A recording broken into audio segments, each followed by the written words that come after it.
government's near, your voice is loud, it's crystal clear. Kiwi dreams and hopes collide.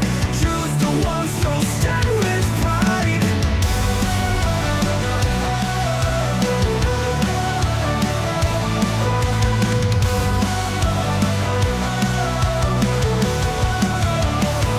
It's in the ballot where we belong. Every vote builds a nation strong. Your council, your board, your mayor in line. Together we shape this land divine. The future's written in your hand. A chance to guide and take a stand.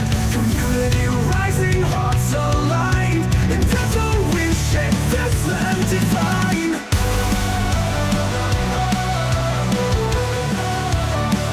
It's in the ballot we belong. Every vote builds a nation strong. Your council, your board, your mayor in line. Together we shape this land divine. Fusion in your hand, a chance to guide and take a stand. Community rising, hearts aligned. In this moment, powers redefined. It's in the ballot where we belong. Every vote builds a nation strong. Your council, your board, your mayor in line. Together we shape this land divine. It's in the ballot where we belong. Every vote builds a nation strong. Your council, your board, your mayor in line. Together we shape this land divine.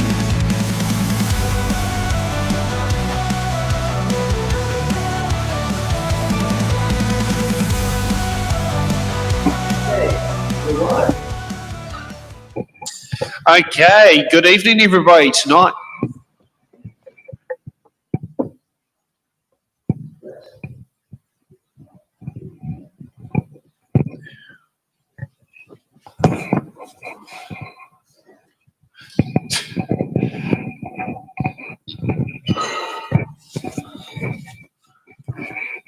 Okay, good evening everybody. Tonight, these candidates here are vying to become the next regional councillors for the Awa Kairangi Lower Hutt Constituency of the Greater Wellington Regional Council. But with every election, there's one thing stepping in their way, and that's your vote.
And good evening, everybody, and welcome to tonight's It's in the Ballot show. And I better put that background on there because we haven't quite got hard-hitting questions yet.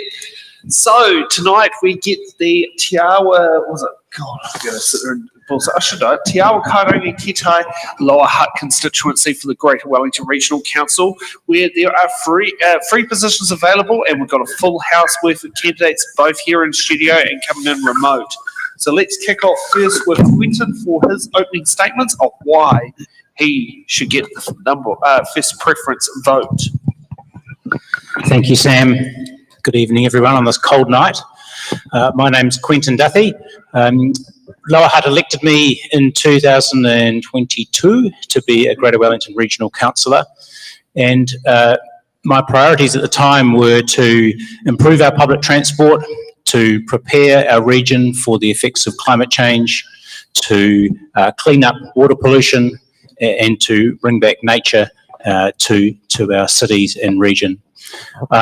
We have made good progress on all these things. They've been my focus in council.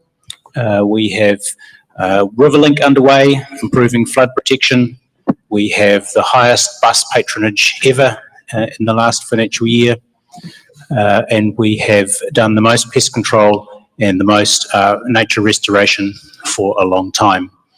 So I also brought a community can-do attitude and have been as proactive and accessible to the community, and I would love to have another 3 years to serve Lower Hutt. Kia ora. Okay, next up, Matt. Kia ora, my name's Matt Shand. I'm a former investigative journalist and I've sat in the back of a lot of council meetings, and I really wanted to see how things would operate on the other side of the table. I really do think that we're facing an apathy problem when it comes to local governments, local councils in general, and I feel like we need to change the way we think about them. I'd like to sort of bring that fourth estate model and that idea of more than just transparency but openness from the council. See if we can do things a little bit differently to try and engage the public, to allow them to understand the decisions that are made, and hopefully come along on the journey that the challenges that council faces, and there are many, from encroaching climate change to public transport situations. I think that if we work together and strive to make everything as open as possible, we can bring a bit more faith back to the community, and I'd like to sort of help herald that in. So thanks for listening. Okay, next up, Nigel. Well, good evening, everybody. It's great to be here. My name is Nigel Elder. I'm standing for Regional Council under the Act Local Mandate. Local and regional government is clearly broken, and anyone who accepts that a 50+% increase in rates over the last 3 years is acceptable is thinking otherwise. Now, I've loved living in Lower Hutt for the last decade plus, but to see my rates go from $4,000 to $6,000 a year is really disconcerting. So what do we need? We need lower rates and we need real change, and that is the Act mandate. I'm going to be campaigning on 3 key pillars. First is fiscal constraint. We need to get costs back under control. Second is consolidation of council services. We have far too much duplication across the local and regional councils in the area. The third is innovation and accountability. We need to do things smarter. We need to do things more transparently. Now, I've spent part of my life working in the military as an army officer. I've worked in private business, and I've lived in all the different parts of the region. I've got a good grasp of the challenges, and I'm ready to offer leadership. Perfect timing. Next up, Omar. Hello, good evening everyone. My name is Omar Farouk and I have been living in Lower Hutt for the last 20 plus years. So I have been encouraged by the community elders, local leaders, seniors and neighbors to stand for the greater well-being of the Lower Hutt people. I have been involved in community service. I have been involved in community work, and I did volunteer my time with Conservation New Zealand, planting 20,000 trees. And also I am an actor, model, and a photographer, very well known to the community. My key policy focus is a new Cross Valley capital connection through Wellington Eastern Suburb and Super City Wellington. And my policies are, I will do a full rates review for the Lower Hutt residents, living ways for all employees and contractors for the Greater Wellington Regional Council. Because what happened to support families facing cost of living crisis, we are keys facing a worst cost of living crisis and economic downturn since 1991 due to low productivity We'll and need to wrap it up. policy You've gone missteps. over a minute. So zero waste, I support predator-free Wellington Regional Council and review of water policy for revenue integrity, because 45% of our treated drinking water is being lost. Yeah, due to we've gone aging water over a minute. infrastructure. We need to wrap that up. And I would support 20 years regional council infrastructure development plan. So these are the one that I think. Well, I've said it for the third time now. We've gone over the minute. Thank you. So we need to wrap it up. A 1 minute opening statement. Yeah. Okay, Gabrielle. Kia ora, I'm standing to bring a strong local voice to Greater Wellington Regional Council, backed by my time as a Hutt City Councillor, Wainuiomata Community Board Chair and a Whaitua Committee member with which I helped to shape our regional water strategy.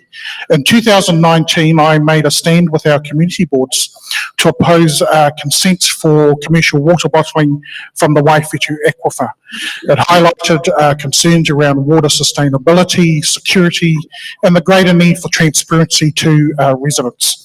That's why I'm making this stand. I want to bring my proven experience, unwavering integrity and commitment to care for our environment and our people.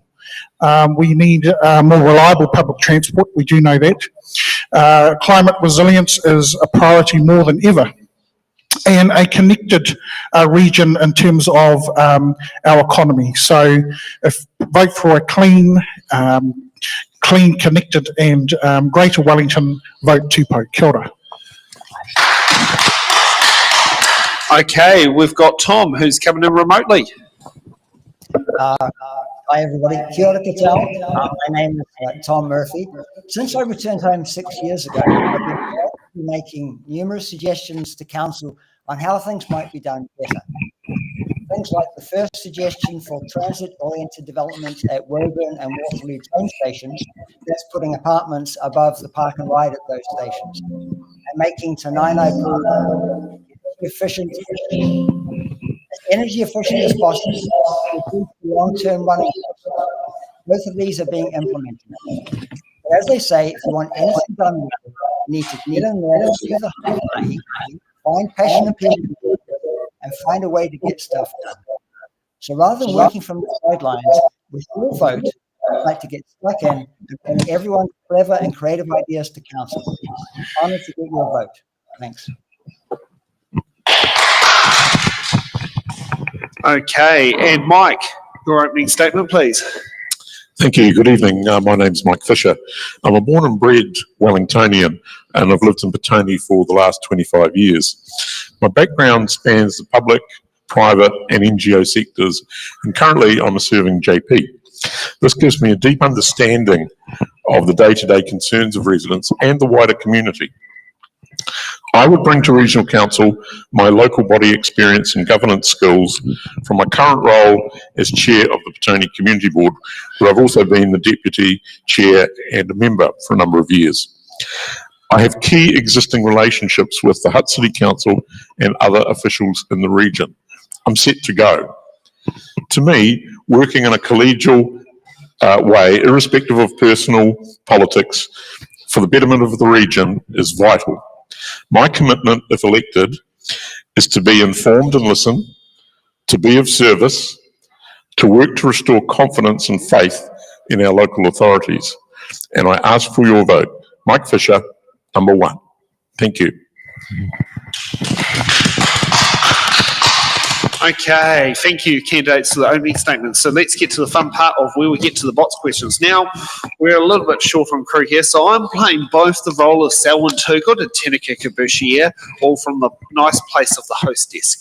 So we've got a lovely form here of box numbers. So we'll still be picking box numbers, and we'll be tracking it from the box. So each candidate, before they sit down there and get ready for the show, each candidate has 2 button cards, which they can use if another candidate gets a question they want to answer. They also get 1 defer card, the card that we typically try to have them avoid using, and where they can give the candidate give the question to another candidate if they don't want to sit there and answer it. Each question is limited to 1 minute, and as you'll hear, you'll see with the countdown clock on the TV there, when it's going at 15 seconds, it will ring a bell, and at when the time's up, it will do a nice big ding that everyone will sit there and hear.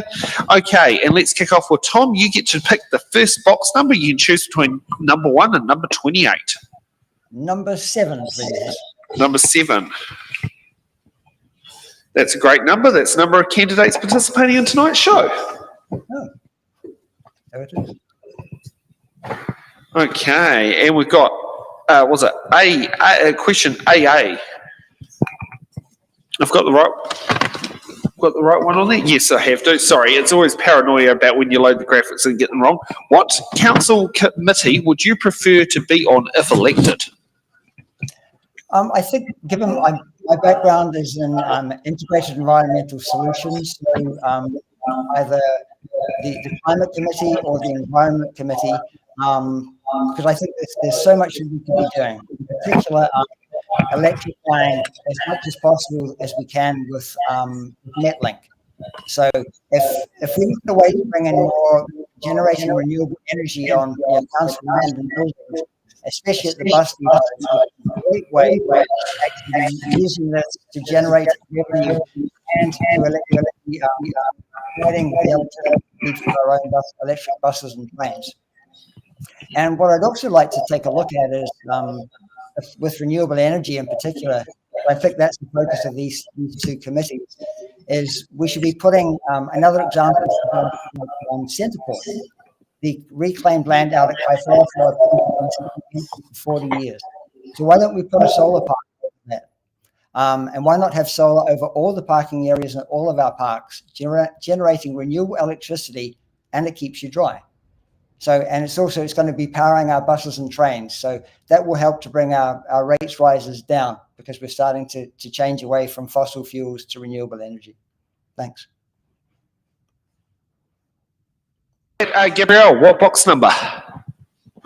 Well, the voting papers come out on the, is it 8th or 9th of September? 9th. 9th of September, so let's go with number 9. Number 9, I like that logic.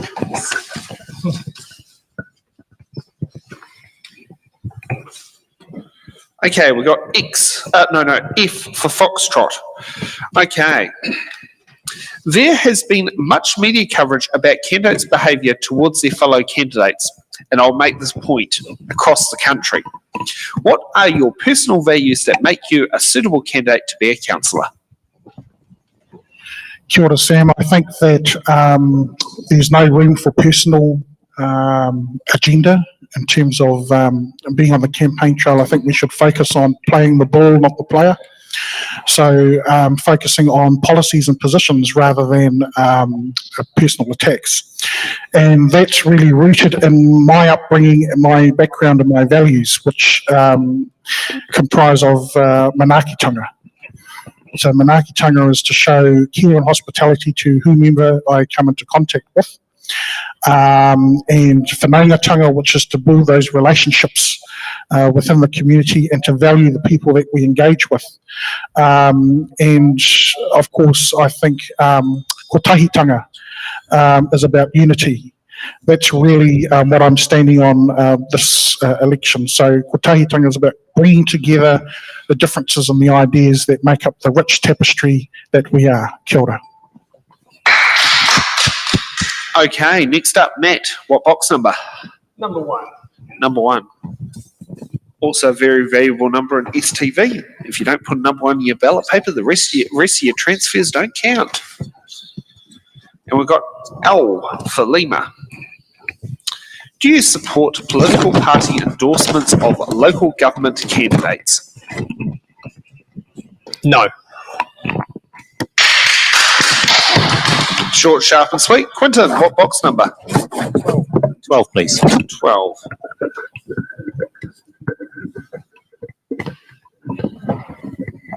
Okay, we've got E for Echo.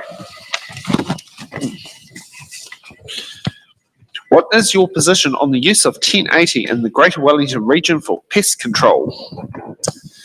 Thank you for the question. Well, just last Friday, there was a very successful 1080 aerial operation in the Wainuiomata water collection area.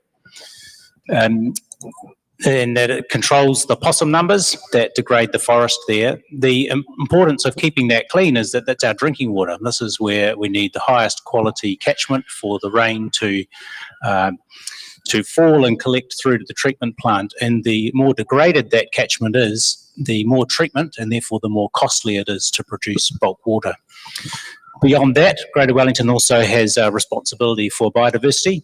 and the thriving of and restoration of wildlife across the region, and aerial poison is part of the tools that we must use. I used to work for the Parliamentary Commissioner for the Environment, who did an independent investigation into the use of aerial 1080, and she found that it was not just safe and effective, that it was so safe and effective we should use more of it. Kia ora. Okay, Nigel, what box number? 28. Okay.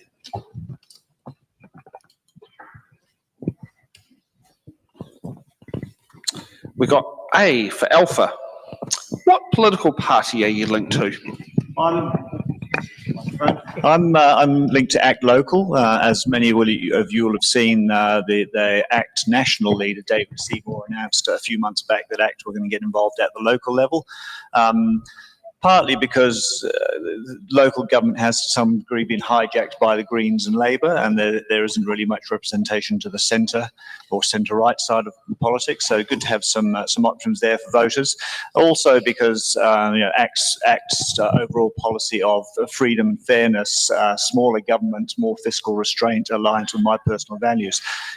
As I said in my introductory comments, rates have gone up ridiculously. We need to do something to get them under control, and I think the ACT values and policies can go a long way to achieving that. Okay, Mike, what box number? 23. 23.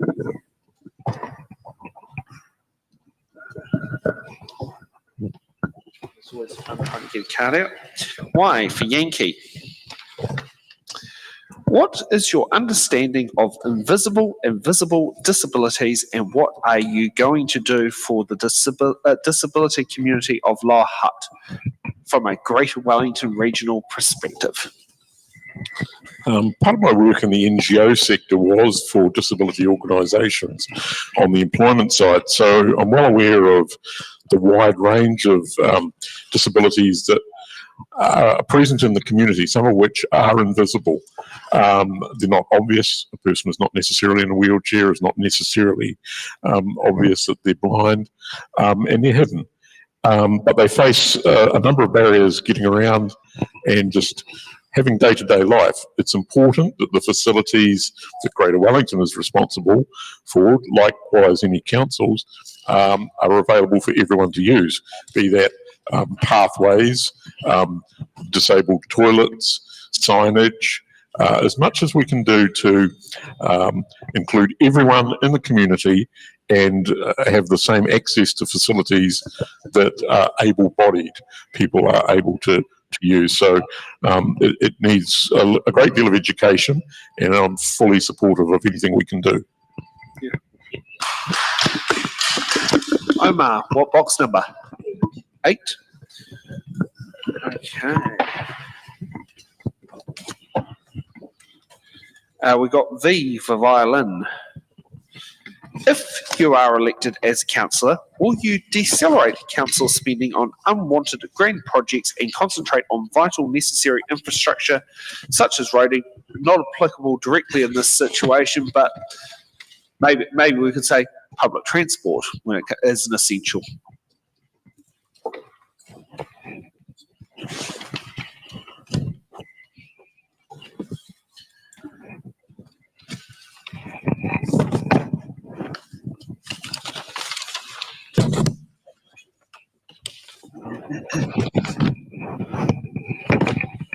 Okay, this is very important to me, to not to spend money on unwanted luxuries.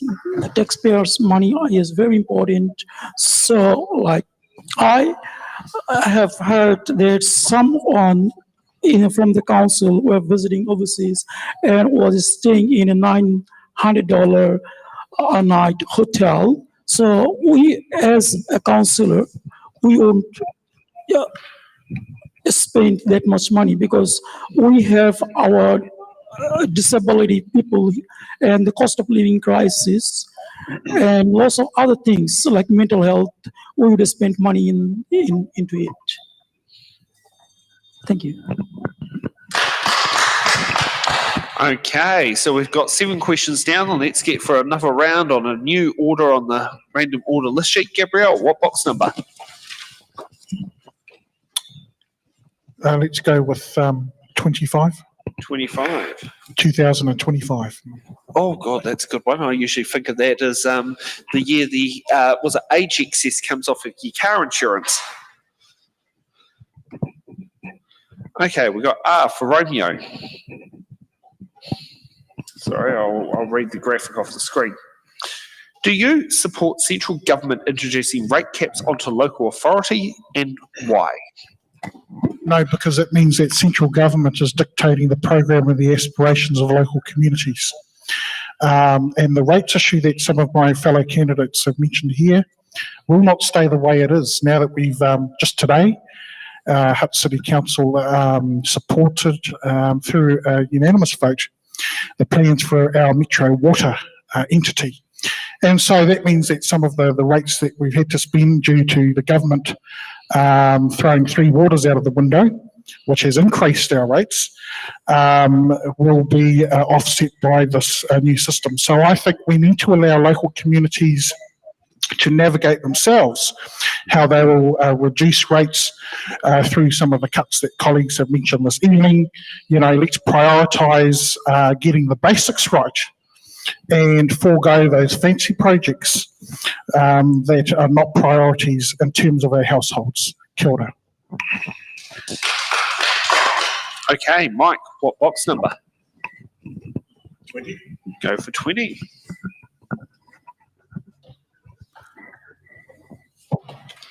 Okay, we got I for India.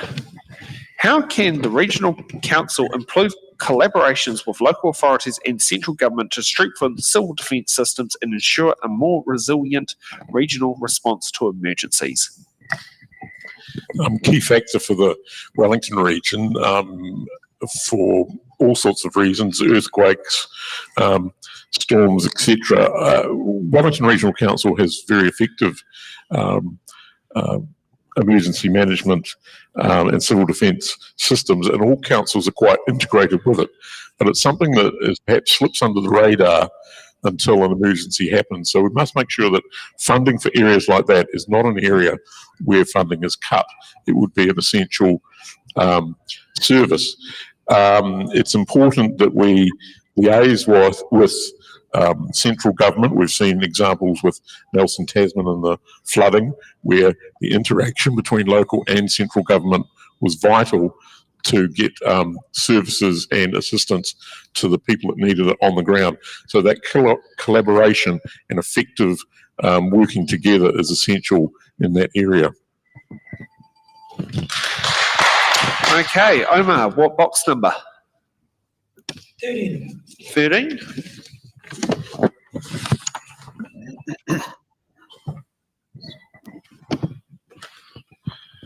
Okay, W for whiskey. How will you restore confidence with ratepayers in the region? Sam? Sam, can you hear me? Yes, I can hear you. Okay, you have skipped Tom a couple of times now with the boxes. Can you please give Tom a chance to pick a box? Yep, W for whiskey.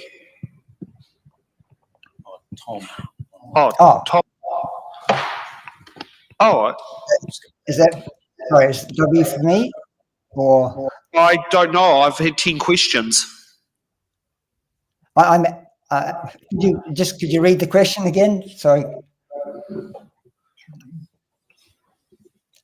Okay.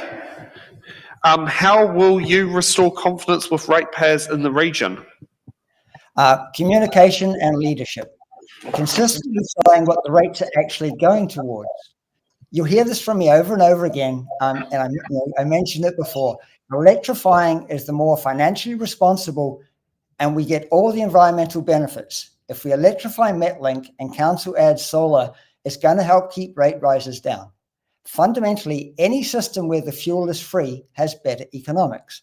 The capital markets are happy to invest in smarter economic solutions, and we can tap into that. It's very profound and very powerful, but this is a great opportunity that lies within these many problems. So if we put in solar panels, they pay themselves off within 5 to 7 years, then we're getting almost free electricity for the next 20 to 25 years. That's a no-brainer. So let's get out there and communicate this kind of proactive forward-looking solutions to fixing the problems and letting the ratepayers know that we're doing our best to look for alternate solutions, bringing in new sources of revenue, finding ways to cut down our costs, and again, keeping rate rises down for our ratepayers. Just a question, Sam, Yeah, if I may intervene. Was that Tom's turn or was it? I Omar's believe it was turn? Omar's. I think I don't know what happened there. Well, because I think perhaps maybe he can forego one of his button cards. I don't know. No, I think there was an issue.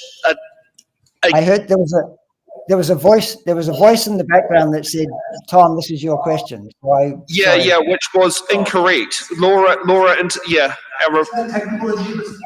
Okay, so yeah, and I want to go back to where, yeah, as I said, that's why I looked very confused, because it was like, I just counted all the numbers, and I came to the number that it should have been, not, yeah, that's why I was a little bit stumped by that. So we'll go back to Omar where it was meant to be. Choose another box number, and we'll restart that one again. 15.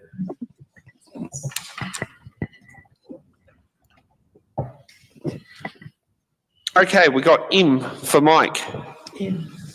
Wellington has a goal to cut our annual carbon pollution by 57% by 2030.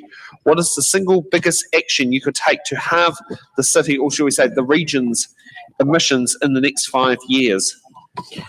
I think I would support low carbon emission vehicle, promoting more public transport, building more transport network, and more low carbon emission buses on the street, bikes, and safe walkways. Thank you.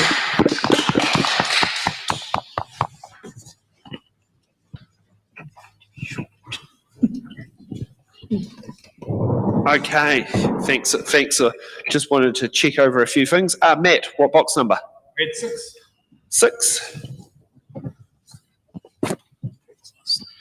Okay, we've got H for hotel. Now, I think the better word could be as constituencies instead of wards, but I've found the councillors who do the most for me are in wards, or should we say constituencies, I cannot vote for, as they are standing in other wards or constituencies.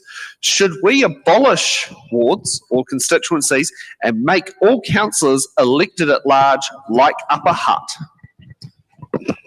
I think wards are important to keep councillors focused. I think that goes some way to ensure that the local issues do rise through, and it gives a bit more of a direction for the councillors to get out and get involved in the communities. It also sort of stops a bit of that central government bleed coming in, that you have to sort of get to know the communities and understand what's going on. So no, I think we should maintain wards, including multi-wards. And we've got our first button for the night from Nigel. Yeah, I want to reinforce the importance of local representation. It's inevitable that we're going to have some sort of amalgamation or consolidation and eventually perhaps a super city. And if we lose that local representation, then people will no longer have a voice. So let's make sure we do keep the wards as a feature of regional and local government. And as goes with tradition, whenever there's a button, the next person's up, ironically, as the person who's just given one. Nigel, what box number? Let's go to 12. Unfortunately, that's already gone. Would you like 11 or 14? 11. Okay, we got D for dinosaur. What is your plan to address the issues with Wellington's water infrastructure? Well, I've spent a fair chunk of today reading about Metro Water and the future of water in the region, and it looks like a lot of those plans are already in place. I'm actually very nervous about the construct of Metro Water, the fact that it's going to be starting off with a $2.6 billion deficit that the members of that entity will have to front up with. Wellington Water hasn't exactly been a screaming success, so I'm just very nervous about the future of Metro Water. We need to make sure that the regional council, as potentially the governing body of Metro Water, has controls and measures in place to ensure we have discipline, to ensure we don't have cost overruns, and to ensure we don't get ratepayers that end up with a massive water bill in the next 3 to 5 years. Okay, Quentin, what box number? Number 2, please. Number An important 2. number in an STV vote. Not just your number 1, but your number 2 is important too. So certainly right. It's very vital part to it. We got T for Tango. What do you see as the main difference between Māori landowners and hapu in the terms of their relationship with GWRC?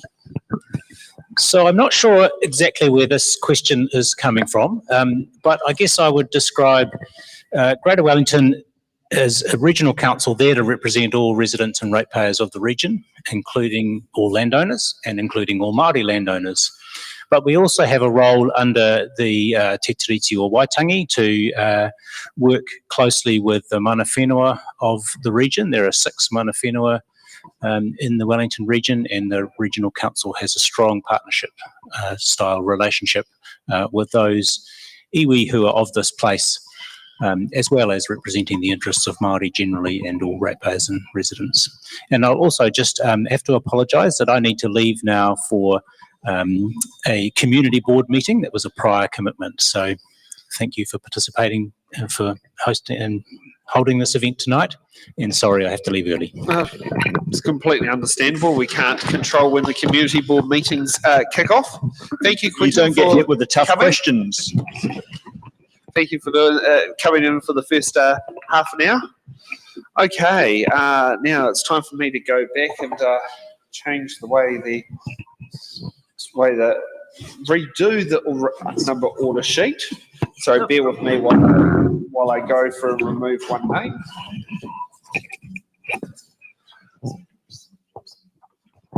Okay, Gabrielle, you get to go first. What box number? Is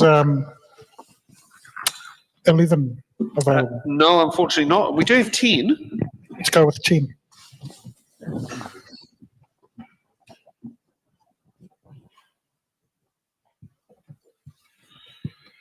Okay, we got Q for Quentin. I would have said Quebec, but I think that's a better one to go with. What budget line item would you remove to help bring rates down in Greater Wellington without disrupting services? That's a very good question. And having not looked at the existing budget, I'm reflecting on what would the community be willing to sacrifice. And I think, as mentioned already this evening, Wellington Metro Water, and that new program resolves some of the excess in terms of the rates rise that goes on to the majority of our rates go onto water. So I think if we look at what services do we want to cut in terms of public transport, or in terms of the business program helping economic growth, that's something that we would have to go, as Omar mentioned, line by line. Once elected, we need to look at the budget we inherit and then move forward from there. And we have a button from Matt. Yes, I think when it comes to this thing, you have to recognise that it's an ecosystem. It's sometimes hard to cut from one thing without knowing the flow-on effects of it. I do think that there are some areas, though, for example, if we were able to put the public interest test at a much higher rate, there is potential to remove some of the unnecessary processes in regards to actually getting information out, like the legalese and the reading and going through the Official Information Act request. If we just make the public interest test a lot higher, there are potential savings in there that could allow for efficiencies from all of those departments in other areas. And that shouldn't have a flow-on effect to vital services because it's sort of a backroom change, and also will help bring a bit of faith back to the community as well, just that simple act. So that's something I would recommend as a starting point. Okay, Nigel, what box number? 14.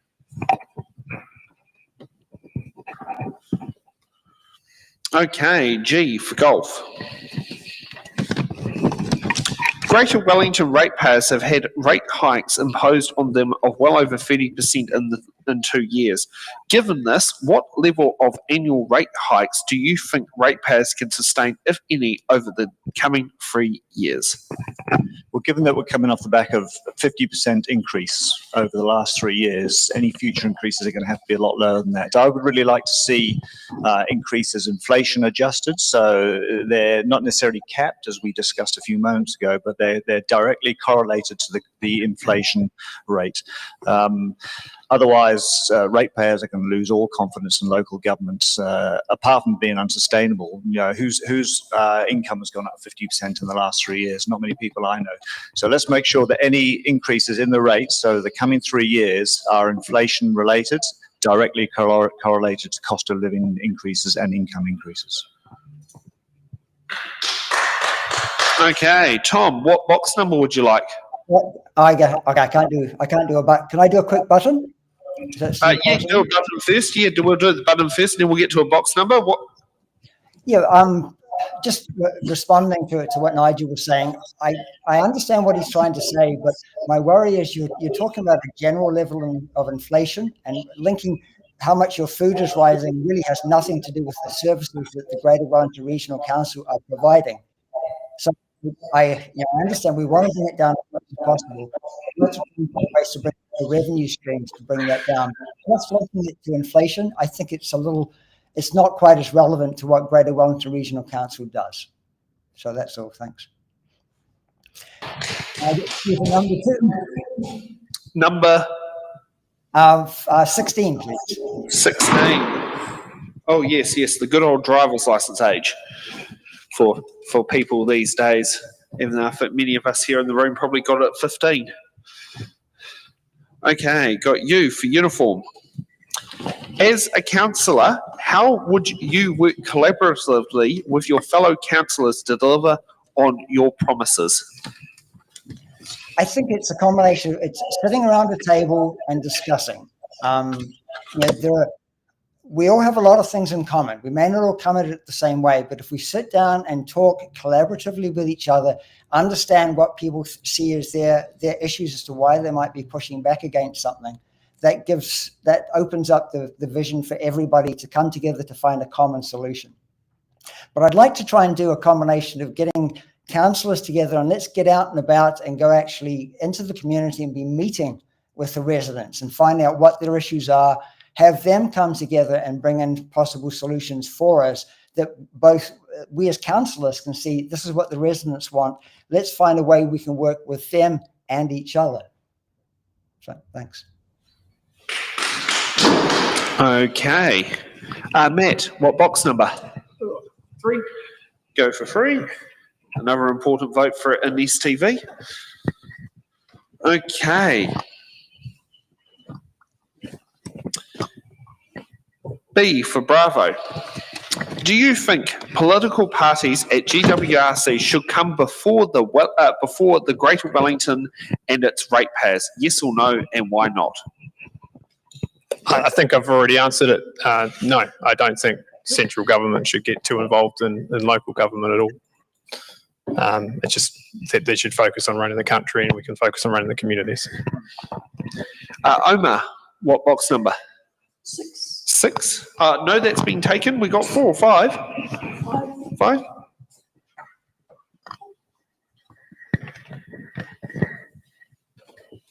Okay, we got Z for Zulu. Could Greater Wellington Regional Council be more open with its information and meeting access? If so, how? Thank you for asking me this question. I think the Greater Wellington Regional Council is committed to operate under the framework of the Local Government Official Information and Meeting Act 1987.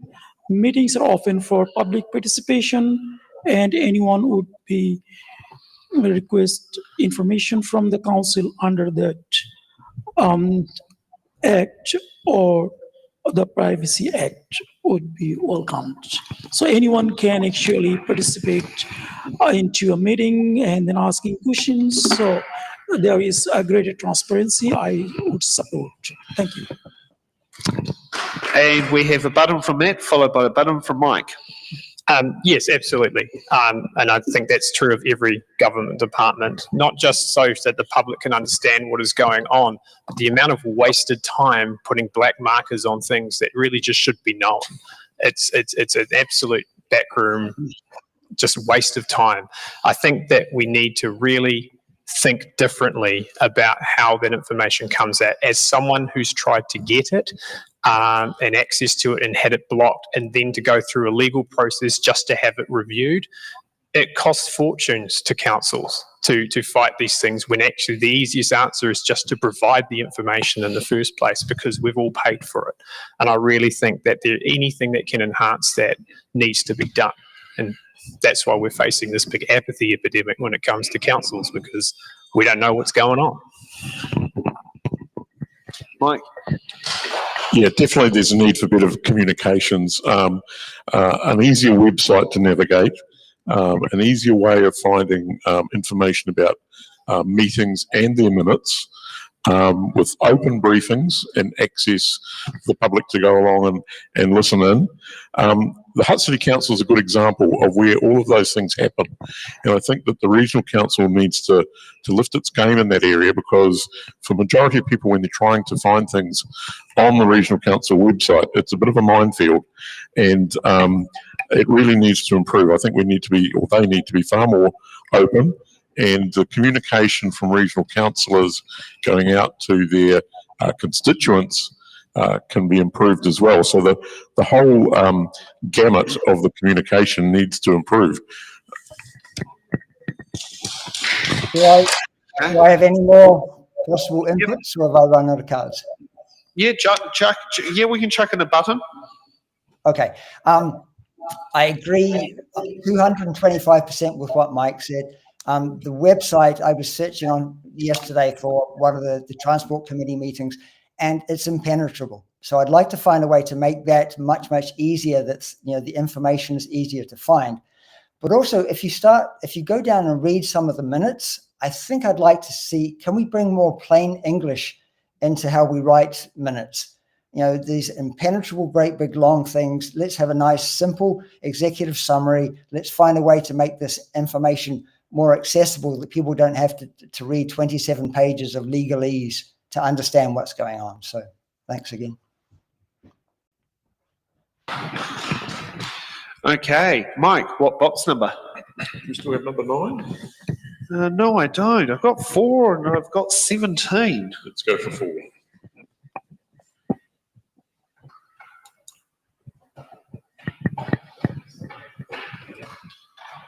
Pesky card. P for Papa. The government and Taxpayers Union have been accusing councils of being irresponsible with large percentage rates increases. What's your view? That's one of these questions where no matter what you say, you're going to upset someone. There's always going to be people that say, yes, the rates increases are far too high, and conversely, well, okay, what's going to be cut? Obviously, we can all pick projects that might be deemed as luxuries, or certainly not warranted at the time. I do think that there are rates increases around the country that could be reduced. We've heard from others in response to questions about rates capping as to whether that's the way to handle it. My view is stick to the cost of living increases, reduce expenditure in all the areas that are feasible and reasonable, where you're not cutting basic services that everyone would expect in their community. I'm sure there's some projects that can be deferred, but again, it's one of those tricky questions where you're never going to please every side of the argument.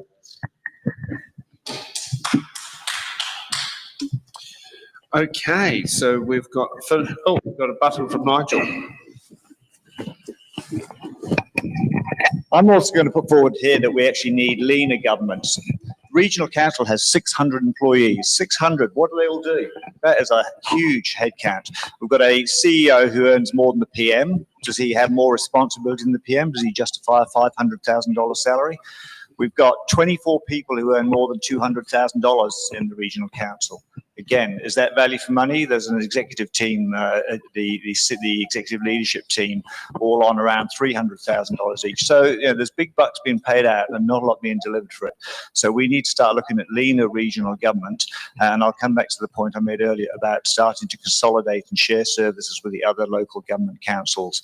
I counted up, there's something like 120 people working on communication and marketing across the region. 120 people all doing essentially the same thing. So let's start looking at sharing those services, cutting back on the actual numbers of people duplicating services, and have leaner local government. And with every tradition, oh no, we've got another button. Okay, that tradition's gone out the window. Gabrielle. Kia ora. I think we need a little bit of reminding of why we have such dramatic rate increases. Now, the Department of Internal Affairs, last local election, determined that if we had not proceeded with the Three Waters program, our rates would increase from between $1,900 to $9,000 per year. And colleagues have mentioned this evening that that's exactly what's happened. So we are in the mess we're in.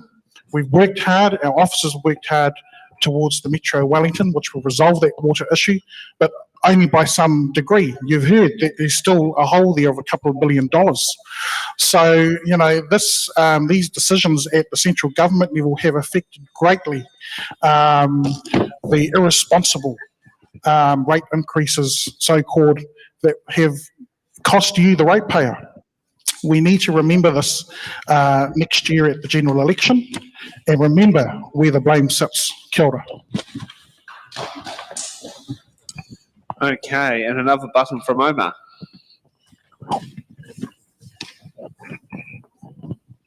So what actually happening is the rates increase and the economic situation.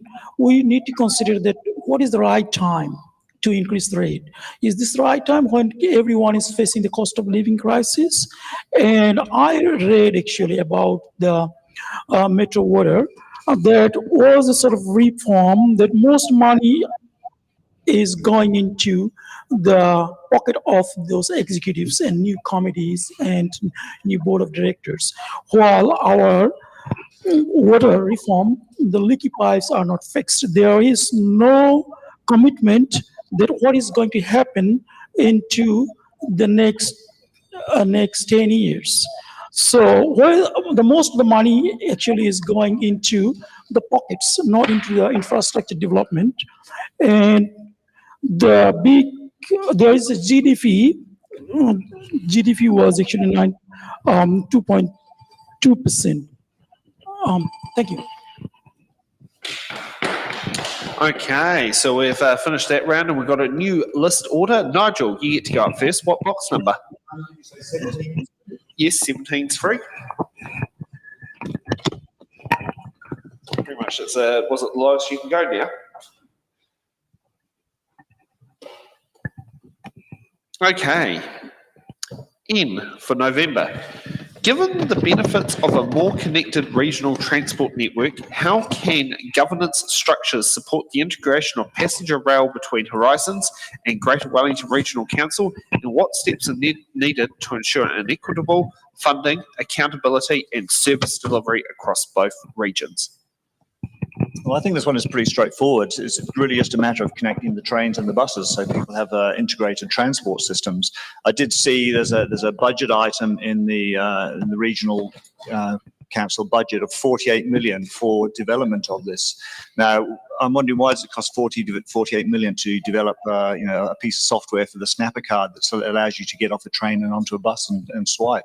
It seems somewhat excessive. So I think really it's a pretty simple software solution to actually be able to go from one bus to a train and then back again. This one's is about inter-regional trains. Yep. Yeah. I mean, if you get off the train from Palmerston North and then onto a bus in Wellington to go to Courtney Place, yeah, it shouldn't be that hard, should it? No. Oh So no, it's a that part software shouldn't patch. be. Oh, it's not about software. That one is about the growth of the connection between the two services, because it'll be the first service that will cross regional council boundaries, because Horizons is punts north of GW's It Wellington. exists in many places around the world No, I already. know. So, Yeah. so why are we trying to reinvent the wheel? That's a good point. Yeah.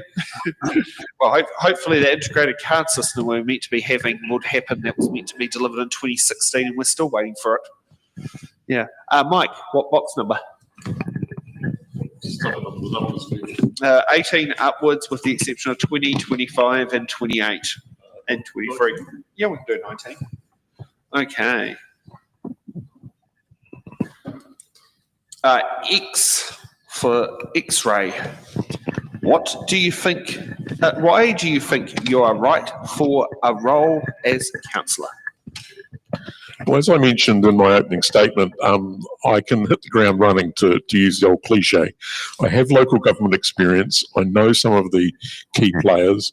I've got relationships with, obviously, Hutt City Council and others. I'm experienced. I'm approachable. I've always worked in a collegial manner, so this cross-political, cross-the-divide issue is not an issue for me. That's the way I would naturally work. I'm friendly, I'm pragmatic, and I'm the sort of person that wants to be well-informed going into a meeting. I want to read my papers. I want to prepare the questions that I would like to ask officers at a meeting. That's what I'm there for, to ask those things on behalf of constituents. So I need to be well informed. So I believe I bring all those attributes to a council role.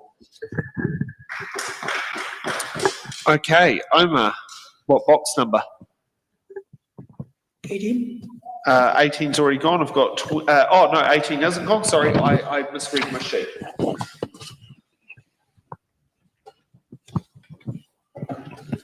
Okay, we got S for Sierra. What role should regional council play in developing and implementing effective flood protection measures? Thank you for asking these questions. I think constructing stop banks, river embankment in both sides of to contain water from flooding into the community houses or to damage roading facilities, right landscaping and hard and soft engineering design would be a good combination, involving community leaders for access to land allocations for long-term planning. Thank you. Okay, we got Matt. What box number? I think it's dealer's choice now. Oh, okay. Like, what are we 21? at? 20? Yeah, Oh, 21. there's 21. The old voting and drinking age at one point in time. Okay, we got K for kilo. How do you plan to use deliberative democracy to ensure residents can directly contribute to the challenges our constituency faces? Yeah, I think deliberative democracy is a great ideal, but I think we need to be honest, it's not happening. We're not getting enough consultation. We're not getting enough people around the table anymore. So we need to look at how we can do that. You can see that in a voter turnout of these elections, and the fact that we were struggling to get candidates, even in some electorates, and a lot of them are running unopposed. People are starting to check out of local government. So we need to find a way to bring it back. It's going to require rethinking how we do these things. It's going to require us to go back and figure out how we can bring people along on this journey. It's more concerning. It doesn't really matter how you vote, so long as people do. The fact that people aren't means that they're not feeling engaged, they're not feeling connected, and we need to find new mechanisms to allow people to engage.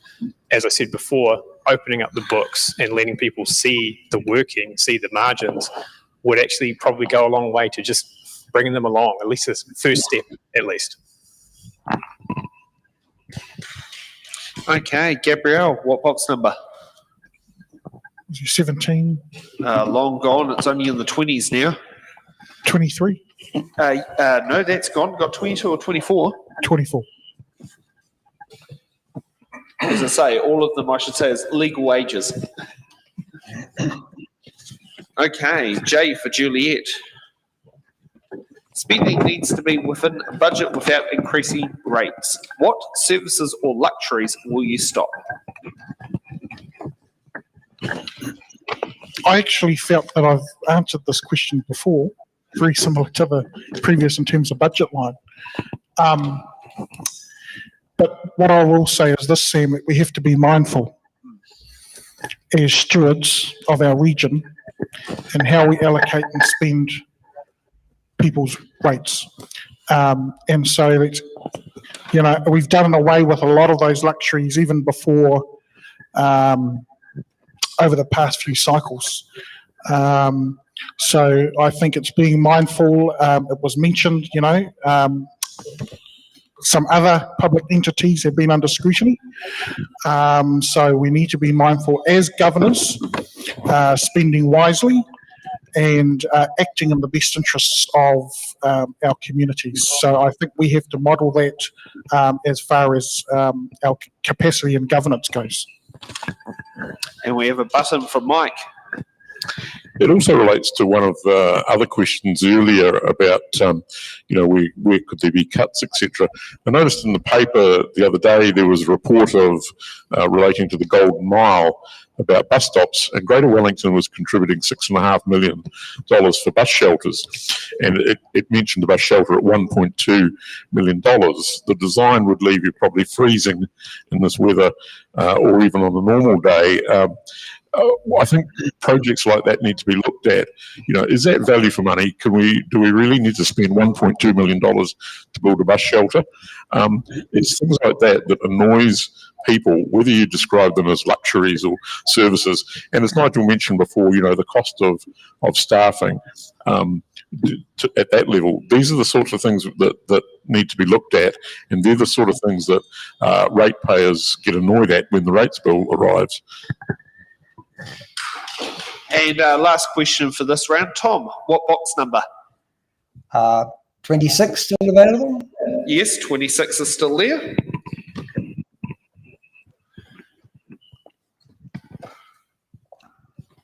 Okay, C for Charlie. Do you support a new disability bathroom complex in Taranaki Street, Wellington, and would you consider bringing similar facilities to our train stations and bus hubs? Yeah, most definitely. The only thing we have to consider is just when we put it into the budget timeline, because as I said, we want to keep the rate rises down as much as we possibly can. But, you know, this would be a fantastic thing for our disabled community. We need these kind of infrastructure put into place. So, yeah, it makes a lot of sense to me. If I can double back to what Mike was talking about before, and like paying $1.2 million for a bus shelter makes no sense to me.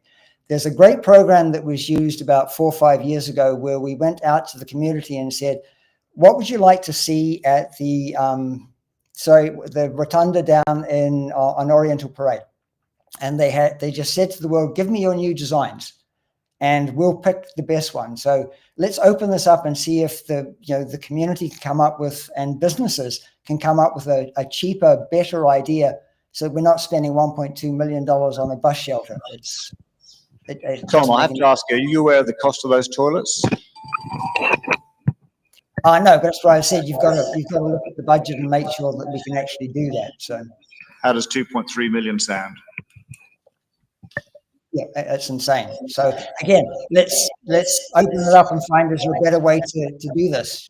Is this a Trumpian gold plated toilet? I haven't seen the designs for it. So there's got to be a way more sensible way to do it than spending that amount of money on a bathroom. Button from Gabrielle. This week I met with Disability Advocate and the issue that our disability community face is the ability to be able to access quality toilet facilities, but also in terms of using public transport. So I would be absolutely supportive from an inclusive point of view and having disability. I mean, this is a human right. This is not a nice to have. This is an essential. And if we're concerned about budget, let's look at what is our policy or position for Greater Wellington on going to tender and getting in, putting out for contracting to locals, and finding more cost-effective quotes to build these facilities. So I think it's Blake Forbes is the name of the advocate that we met this week, and I want to thank the work of Blake and many others that have advocated for disability facilities and use of our public transport. Kia ora. Do I get can I rebut or is my tongue with rebuts? Sorry, say again. Can I do a quick rebuttal or have I used my... Make it quick. We're 4 minutes over time though. Okay. Could we look at a containerized solution? So we build disability bathrooms off-site, but they're put inside something like inside a container, and that should bring the cost down because we're making them outside in a factory. It's a standardized design, and then we just build them in and put them in place. That should surely take the cost down, but give us a quality, a quality bathroom that disabled people will be able to use, because they can be part of helping the design of this. So, thanks. Okay, so let's get to some quick housekeeping before we take the break. It's in the Ballot Productions is an independent non-profit organisation which is funded on small dollar donations.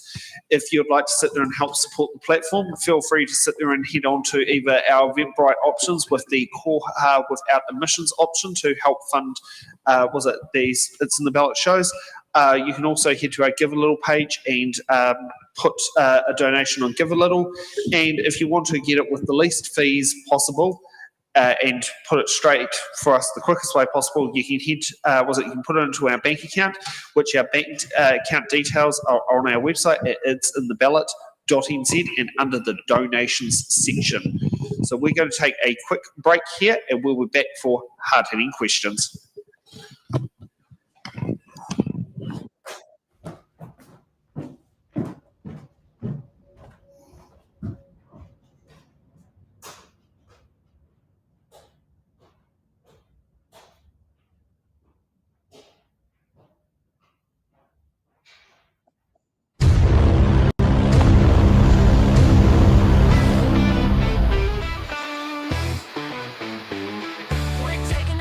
Just a short little breather to stretch out your legs. You don't need a leader. The live stream will be back, so don't go too far. But for now, you can wander wherever you are. Intermissions aren't really a thing anymore, but we think they're cool, a tradition to adore. A moment to breathe, have a laugh, maybe chat. There's magic in breaks, and we're keeping that. Head to the lobby, your kitchen with glee, for snacks that are tasty and drinks. Fill up your plate, pour a glass, take your time, then come back refreshed. We'll resume on a dime.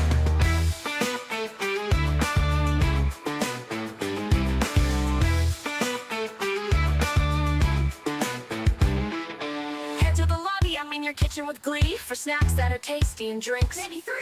Fill up your plate, pour a glass, take your time, then come back refreshed. We'll resume on a dime.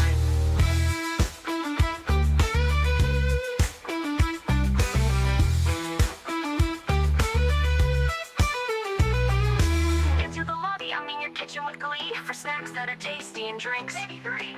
Fill up your plate, pour a glass, take your time, then come back refreshed. We'll resume on a dime. Your kitchen with glee, for snacks that are tasty and drinks. Maybe 3. Fill up your plate, pour a glass, take your time, then come back refreshed. We'll resume on a dime.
little breather to stretch out your legs. You don't need a leader. The live stream will be back, so don't go too far. But for now, you can wander wherever you are. Intermissions aren't really a thing anymore, but we think they're cool, a tradition to adore. A moment to breathe, have a laugh, maybe chat. There's magic in breaks, and we're keeping that. Head to the lobby, I mean your kitchen with glee, for snacks that are tasty and drinks. Fill up your plate, pour a glass, take your time, then come back refreshed. We'll resume on a dime.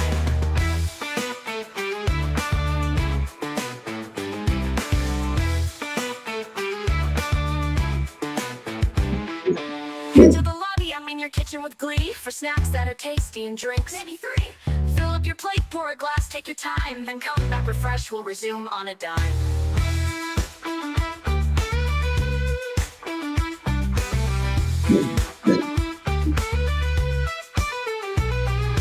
Into the lobby, I mean your kitchen with glee, for snacks that are tasty and drinks. Maybe 3.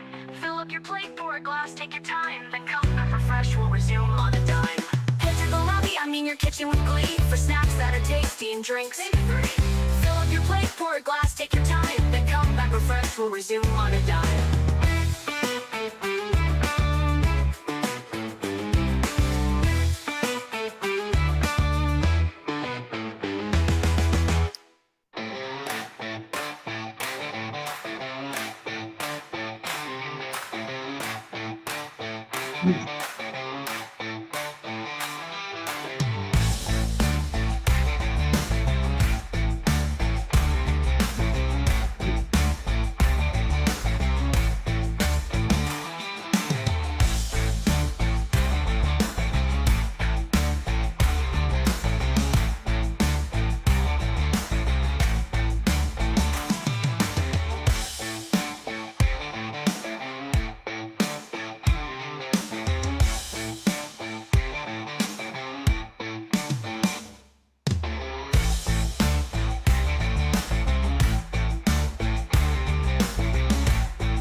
Oh shit, don't panic, but it's almost time to get back to the show. The candidates have stretched their legs, been partying, taking a break. Cause there's still hard-hitting questions, closing statements and stuff you wanna know. So grab those snacks for their answers and prep for decisions you need to make. Oh, oh, oh, oh, oh, oh, oh. The candidates have stretched their leg. The candidates have stretched their legs, been partying, taking a break.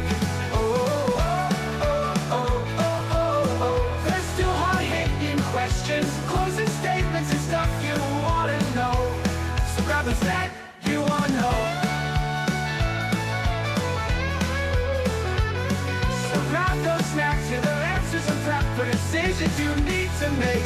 Oh, oh, oh, oh, oh, oh, oh.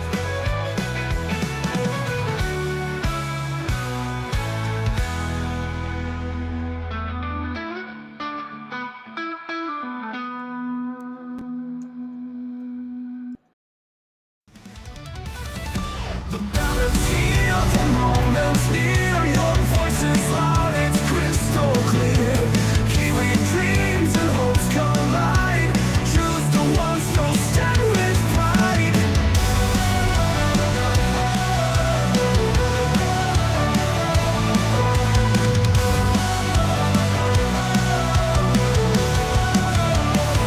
It's in the ballot where we belong. Every vote builds a nation strong. Your council, your board, your mayor in line. Together we shape this land divine. The future's written in your hand. A chance to guide and take a stand. Community rising, hearts aligned. Together we shape this land divine.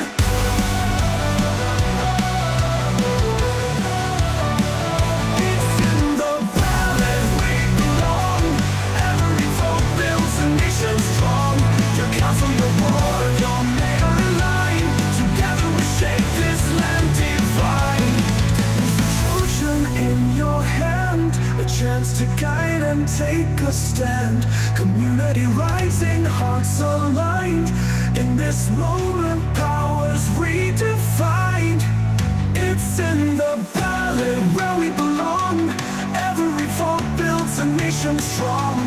Your council, your board, your mayor in line. Together we shape this land divine. It's in the ballot where we belong. Every vote builds a nation strong. Your council, your board, your mayor in line. Together we shape this land divine.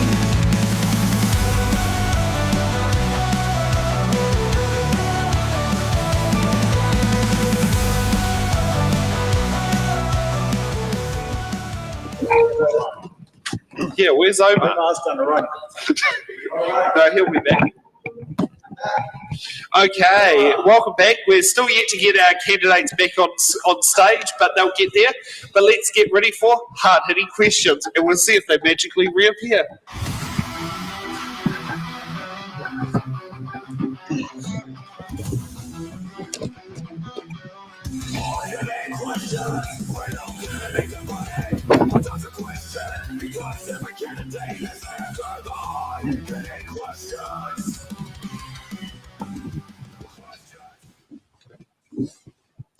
Okay, let's get, so for hard-hitting questions, these are the questions where all candidates have to answer.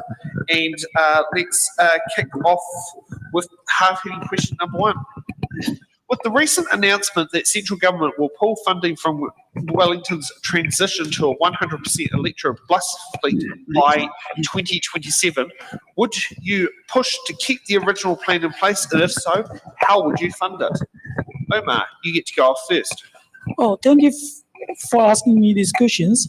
I think under the Paris Climate Change Agreement, COP28, 2023, new government reiterated commitment to reduce net greenhouse gas emission by 50% by 2030. The pathway set by the government enable councils and communities of Wellington region to effectively advocate for the support in achieving the target. However, the proposed change in Resource Management Act 1991 will significantly change the shape of regional councils' power, commitment, and responsibilities. The panel's recommendations have been welcomed by government and opposition parties, so major legislative change in the next parliamentary term seems highly likely. The regional council will work with laws, regulations, and amendment passed in the parliament and implement tasks under the Government Resource Management Act. Thank you. Okay, Nigel. No, I wouldn't be in favour of keeping the plan going. I would scrap the electric buses or defer them until a time where they're affordable. This is very much a luxury rather than a necessity. And if we look at the target for carbon neutral emissions, that date is actually 2050. So we're trying to achieve a target 23 years ahead of the scheduled date. Now, electric buses come with a lot of baggage. They're a nice, they look good, they sound quiet, but they have these big things in them called lithium-ion lithium-ion batteries. Now, these have to be produced from minerals mined in Africa, nickel, cobalt, lithium, and so on. Cobalt mining typically takes place in the Congo, and there's a huge impact on the environment in the Congo. So we're trying to make the environment in New Zealand nicer, but we're just shifting that problem on someone else. There's also child labour involved. Anyone in favour of child labour to mine lithium? I don't think so. Buses are also much heavier. They do a lot of road damage. They require a lot of infrastructure, the depot for charging. So I think let's deal with the current cost of living crisis and defer electric buses till a better time. Okay, Matt.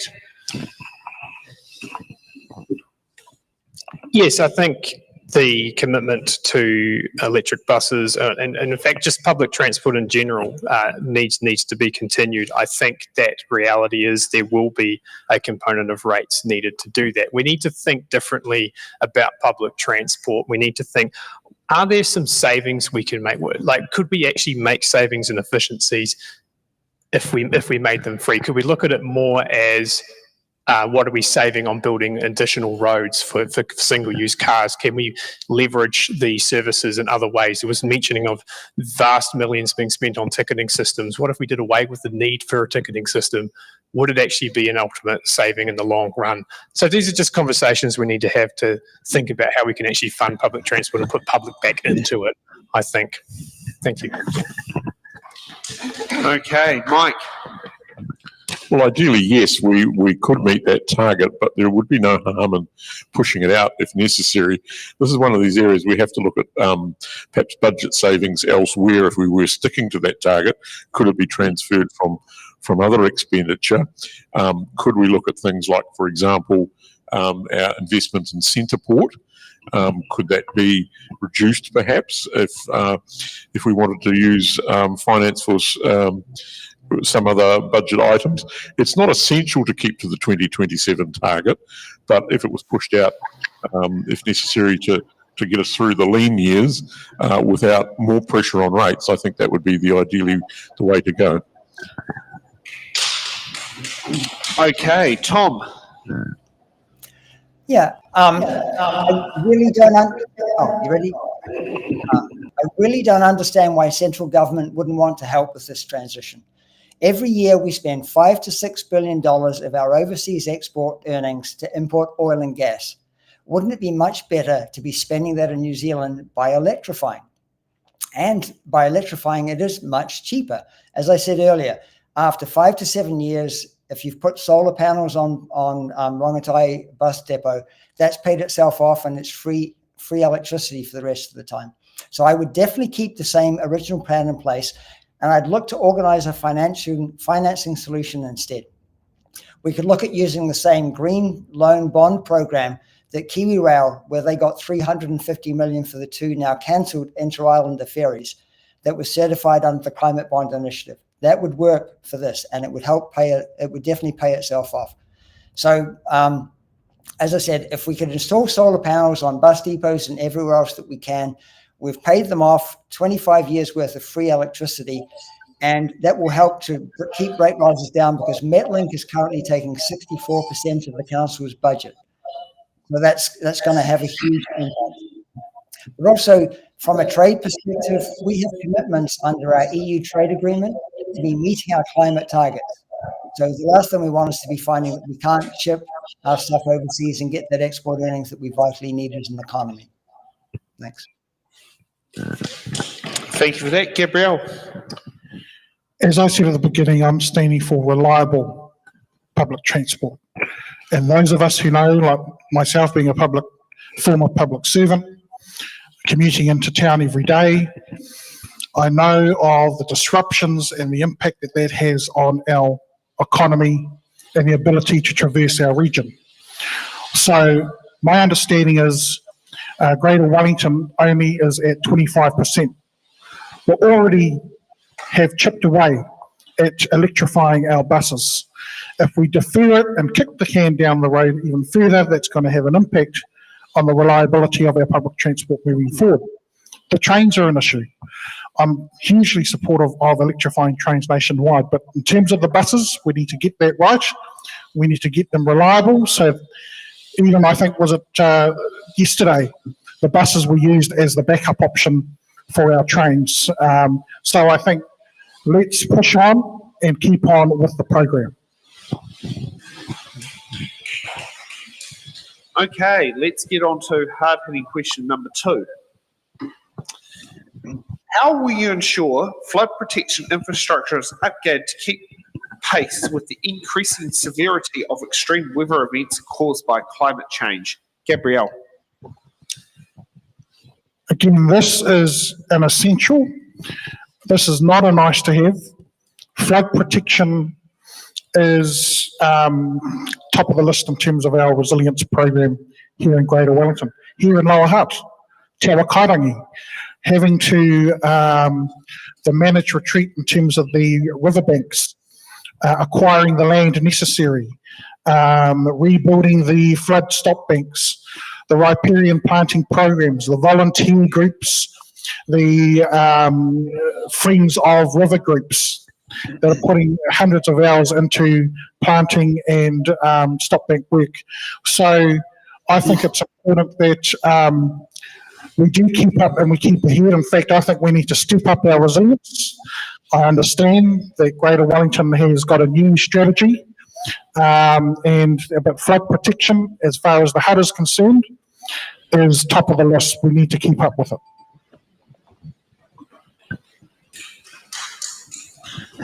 Okay. Nigel.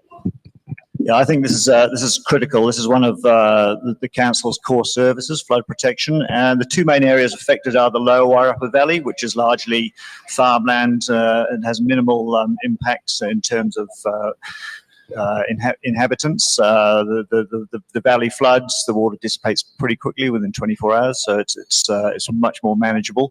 The most critical area is obviously the Hutt River, and we simply have to carry out effective modelling, predict what the the sort of 1 in 500 year water rise is going to look like, and make sure we build stop banks that are capable of dealing with that. But yes, I think maintaining very effective flood protection in the Hutt Valley is critical. Okay, Omar. Yeah, I think Microphone. Yeah. I think there is a critical factor we need to consider. The two options, a combination of two options, are structural engineering treatment, hard and soft both, and natural flood management techniques. So a structural engineering treatment is soft bank, levees, barns, and gabions basket to prevent river from eroding or overflowing. And the natural flood management techniques is long-term new urban development action plan. Regional council needs collaboration with Tangata Whenua, Mana Whenua, district councils, and local councils for a coordinated flood protection insurance management plan. I recommend building 2 new water treatment plants diverting upstream storm water and flood water into large catchment facilities for community well-being, protecting forest lands for wildlife and birds. Coordinate with civil defense for advanced weather warning using cloud-based technology. Thank you. Okay, Matt. In the last 10, 12 years where I've worked as a journalist, I've been to about 8 1 in 100 year floods, and a couple of 1 in 500 year floods, and a couple of 1 in 250 year floods. That will happen in the last decade. The reality is we're getting beyond climate change prevention. We're getting into climate change management, and that's a scary thought. We need to have honest conversations in council and how we can protect the land that we can, but there is going to have to be some hard decisions made about where do we just factor in a managed retreat out of areas. That's the changing world that we're moving into unless we can radically make some efforts to stem the tide. Pun intended, I guess.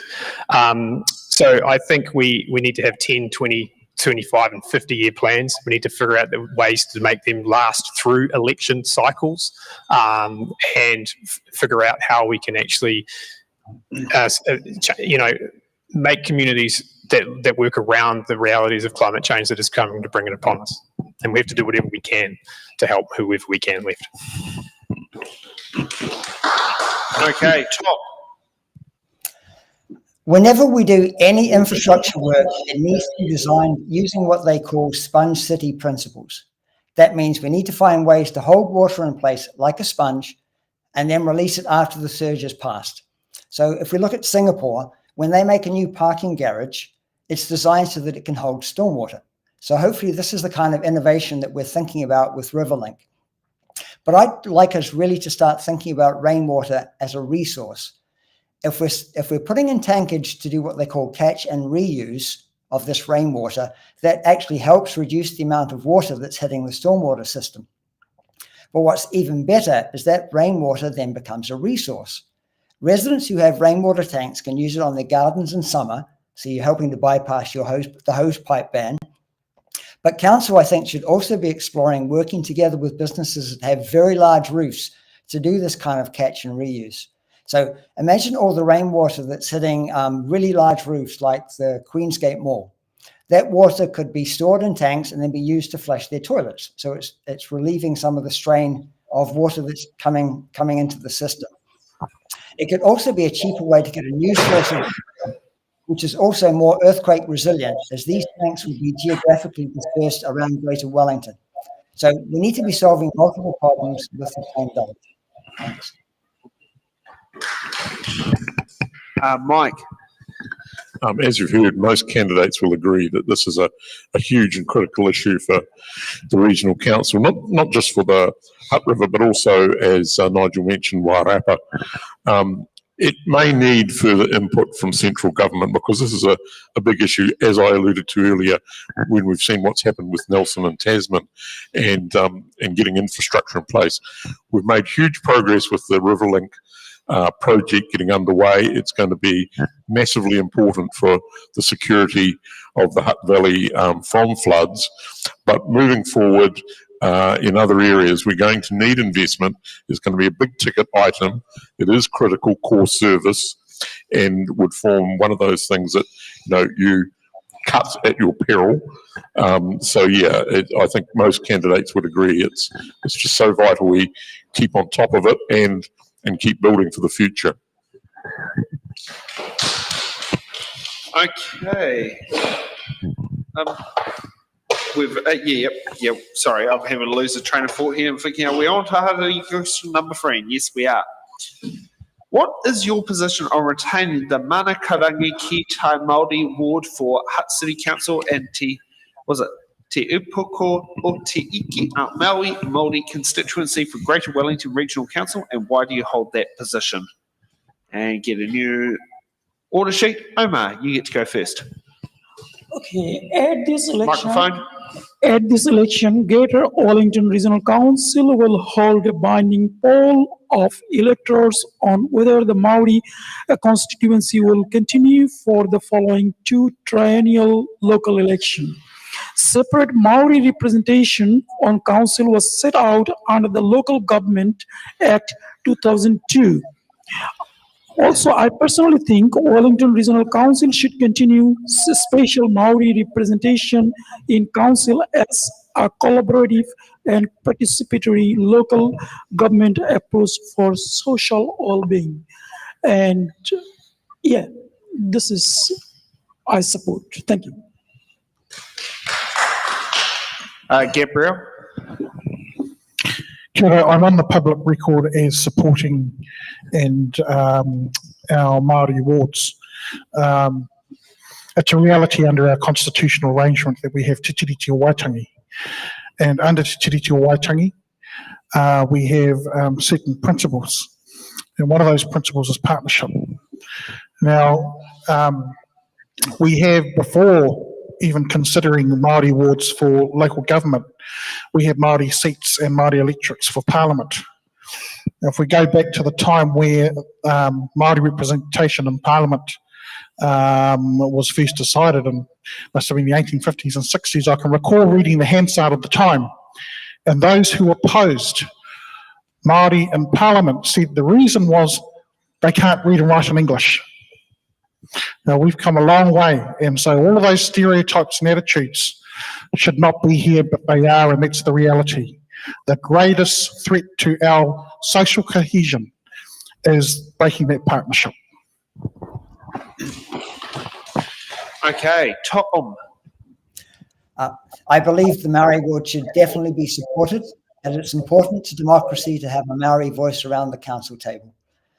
We need that viewpoint, as it will help remind us all of our intergenerational responsibility, helping us with the conservation of the natural environment and its resources. Thanks. Short and sweet. Okay, Matt. Yeah, I believe multi-wards are currently needed. New Zealand was founded on, it wasn't conquered, it was founded on a partnership treaty, as mentioned by my friend over here. And I stress that the purpose of having a multi-ward is to allow greater representation in council and government across all these issues. In a perfect world, we wouldn't need them because this would happen naturally, but we're currently not in that world yet. I think we need to maintain the multi-wards, and we should multi-wards and other facilities, but we need to be striving towards taking a long view of 30, 40 years and saying, can we get to a place where the representation is now equal? Is that should be the goal of this, and I feel like we need to be working towards that. But currently, the equity and equality issues are just too great to dissipate. The idea of having referendums to decide these things is nonsense because that doesn't work. Referendums do not favour minority groups and just disenfranchise people. So we need to do better, and we need to hold them up to a high standard. Okay, Mike. Yeah, I'm also happy with the Maori wards. It will be interesting to see the outcome of the referendum.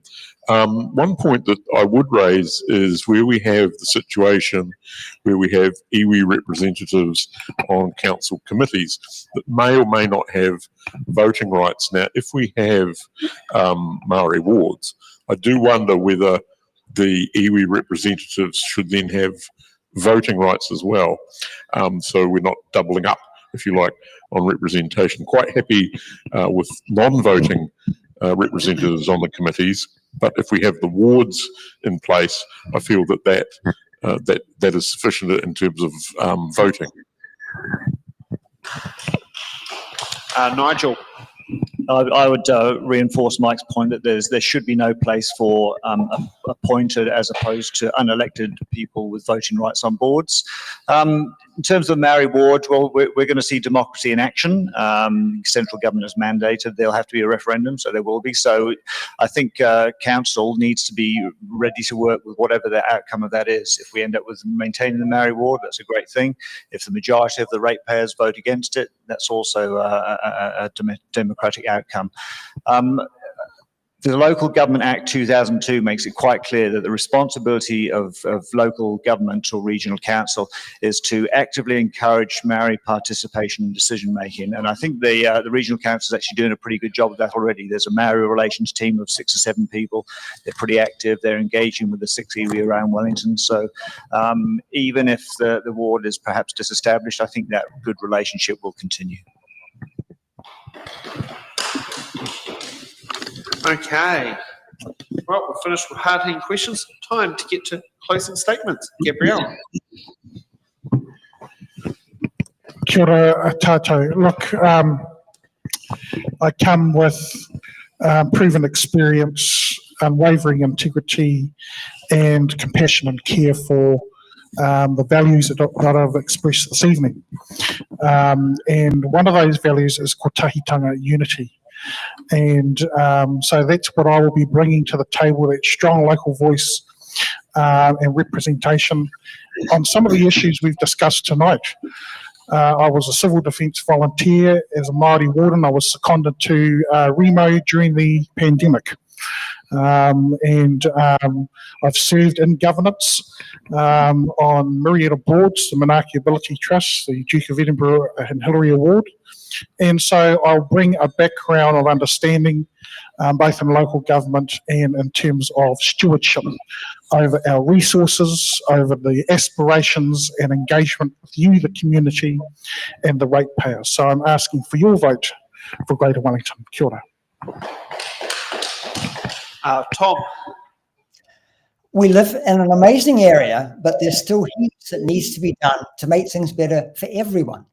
Smart solutions for people and the environment have always been my passion. And one of my strengths is the ability to look at things differently. And I think that's what we need. We need approaches that deliver more benefits for lower cost rather than just doing the same old stuff over and over again. As I said before, we need to be solving multiple problems with the same dollars. My goal is to go fast and fix things. So it'd be great if you could check out my Facebook page, Tom Murphy for Greater Wellington, where I'll be posting some past and future ideas. Your number one vote will be most appreciated because I believe we can do great things together. Cheers, and thanks to In the Ballot for hosting this event. Omar. Thank you. I have qualifications in applied finance and public policies, and my first job was, working in the bank, and I work in the prison environment, Ministry of Education, and some other government organizations, and I volunteered myself on the green economy, tree planting. I volunteered for leadership roles, and I think this is an opportunity for myself and everyone. I support Wellington as a super city because the super city relinquishing 8 individual local council incorporated into one super city for sustainable growth and infrastructure development for 20 years infrastructure development in terms of the sustainability. So, and I also recommend 5th and 6th water treatment plant in the Lower Hutt. Thank you. Nigel. There's a great quote that's often attributed to Albert Einstein. The definition of insanity is doing the same thing over and over and expecting a different result. If we keep doing the same thing over and over for the next 3 years, we're going to get the same result, which is another 50% rate increase. So I'm asking for your vote for some change here, to do things a little bit differently, to rationalise the way we do local government, to consolidate services, to operate in a more lean and more cost-effective mechanism. And I'll bring you back to one additional quote, which I love to utilise whenever I can. The problem with socialism, and we have had very much socialist green councils for the last few years, the problem with socialism is that you eventually run out of other people's money to spend. We've been spending the ratepayers' money as other people's money. It's time we started spending ratepayers' money as if it were our own money. We need to deal with the cost of living crisis. We need to get costs under control. We need some fiscal restraints in our ambitions over the next 3 years. And let's try and have better outcomes for all ratepayers. Mike. Look, thank you for this opportunity this evening. It's all about people and community when it's boiled down. And if you want an approachable, friendly, pragmatic councillor who wants to drive improvements to create more efficient and a future-proofed public transport system, if you want a councillor who wants to work to protect and enhance and promote our regional parks, and if you want a councillor who will do their darndest to help foster economic growth and support and development of our great, and I mean great, Wellington region, I want to see a council and a region that's thriving and prosperous and is on the up and go. Like we're hearing from the South Island, we're in the doldrums at the moment, so we need to cut our cloth where we can and maintain our core services and get involved and work with people and alongside people so that we can promote Wellington. That's what I want to do. I'd appreciate your vote. I'd be honoured to get your vote, number 1 or even number 2, for Greater Wellington. Thank you very much. Okay, and Matt. What I bring is analytical skills, critical thinking skills, investigative skills, and a way to bring community groups and to gain consensus from the community. I think this will help me collaborate with a wide group of stakeholders, and I think that skill set will be useful in council. Further, with an unshaken commitment to dragging out all the council business, bringing it out into the open and giving it back to the people, I think will make me a very strong candidate. And let's be honest, it'll probably get me in a little bit of trouble to start with as well, but we'll work through that. If you treat this as a job interview, I ask you to judge me based on those skills. You can look me up, Matt Shand. It's plenty of articles I've put together, plenty of things I've done as well. And if you think council could use those skills or use that skill set, then give me a 1. If you think the person you'd rather see at a council could utilise that skills, I'll take a 2. It's completely fine. But most importantly of all, vote. Whoever for, doesn't matter who you're voting for. Encourage your friends and others to get out there as well, because this apathy is a weapon that is used against us. And we need engagement, honesty and openness in our local councils. Okay, so when it comes now, just the last bit of housekeeping, because it's explaining the great things of STV, because I know Lower Hutt at a district council uses first past the post, at a regional council level uses single transferable vote. When it comes to voting for the regional council, you'll be using STV, where you'll be ranking your candidates in order of preference. In order to achieve to get across the line to become an elected councillor, you have to achieve the quota.